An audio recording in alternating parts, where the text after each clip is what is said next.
Hello दोस्तों, हम लोग देख रहे हैं class 12 math exercise 1.2 relations and functions का क्वेश्चन नंबर 8 का सॉल्यूशन। तो चलिए स्टार्ट करते हैं। मेरा क्वेश्चन है, let A and B sets that f is a function from A cross B to B cross A such that f A B equals to B A is bijective function. हमको ये prove करना है कि जो मेरा function है यह bijective है, मतलब 1 1 और ऑन 2 है। तो चलिए इसका सोल्यूशन कैसे करेंगे देखते हैं। सबसे पहले मेरा डोमेन और कोडोमेन यहाँ देख लेते हैं। डोमेन है ए क्रॉस बी और कोडोमेन है बी क्रॉस ए। तो मेरा जो फंक्शन है, अगर एफ ए बी लिए तो मेरा रिजल्ट देगा बी ए बी लेने से बी ए देगा। तो सबसे पहले हम लोग 1 1 चेक करते हैं।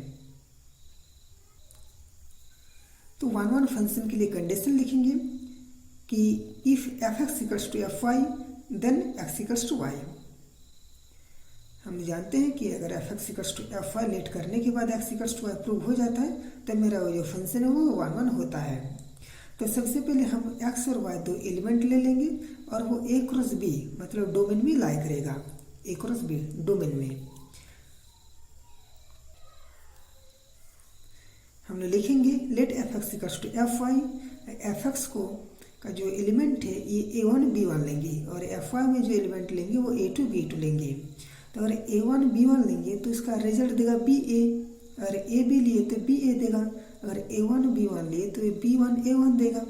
इसी तरह से a2 b2 लिए तो वो b2 a2 देगा। तो ये मेरा दोनों जो एलिमेंट है लेफ्ट हैंड साइड और राइट हैंड साइड का इक्वल है, तो इसलिए हम लोग लिख सकते हैं b1 equals to b2 a1 equals to a2। अब आगे हम लोग इसको इस तरह से भी लिख सकते हैं कि a1 b1 equals to a2 b2 और a1 b1 इसी को हम लोग क्या माने थे, a1 b1 को माने थे x।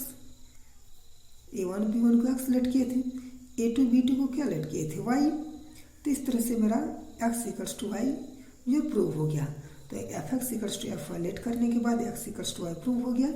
इस तरह से हम देख सकते हैं कि जो मेरा फंक्शन है यह 1 1 होगा। अब चलिए ऑन टू चेक कर लेते हैं कि कैसे करेंगे।